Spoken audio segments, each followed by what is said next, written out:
کھل چکی تھی، کمرے کی دیواروں پر چاندنی تھر تھرا رہی تھی، اور اس کمرے میں دو لوگ ایک شادی کے بندھن میں بندھے، پر دلوں کی دوری کئی میلوں لمبی تھی۔ ہوا کا ہلکا سا سرسراہٹ اور گھڑی کی ٹک ٹک۔ عارض کھڑکی کے پاس خود سے پٹپٹاتے ہوئے بولا، کیسی عجیب لڑکی ہے یہ، نہ کچھ پوچھتی ہے نہ کچھ کہتی ہے۔ شادی ہوئی ہے یا مون ورت حصہ بن گیا ہوں میں؟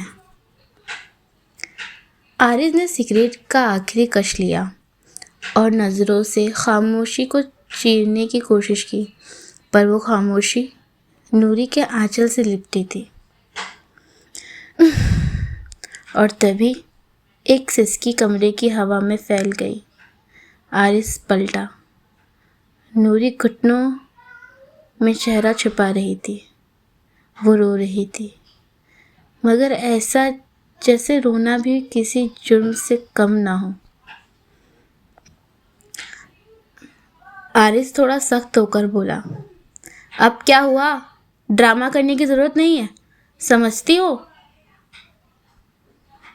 نوری نے سر نہیں اٹھایا، نہ کچھ کہا، بس اپنی روح کو اور زور سے بھینچ لیا۔ سناٹا چھا گیا، صرف ہلکی سانسوں کی آواز آ رہی تھی۔ عارض خود سے دھیمی اور بھاری سور میں بولا، کیا واقعی معصوم ہے؟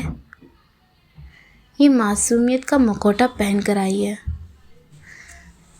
اور اس رات ایک بستر پہ دو جسم تھے، لیکن ان کے بیچ میں کوئی دیوار نہیں، بلکہ پوری ایک دنیا تھی۔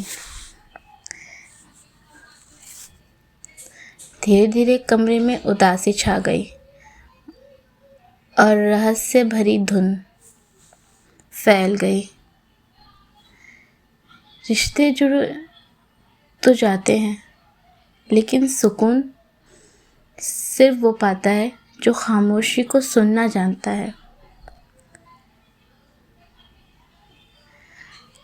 کیا نوری کر پائے گی اپنی خاموشی کو ختم؟ کیا سچ میں نوری بھولی معصوم ہے، یا اس کے پیچھے کوئی مکھوٹا چھپا ہے؟ کیسے ہوئی ان لوگوں کی شادی، اور کیوں نوری رو رہی ہے؟ جاننے کے لیے آگے دیکھتے رہیے خاموشی، آپ کی دوست کرشمہ کے ساتھ۔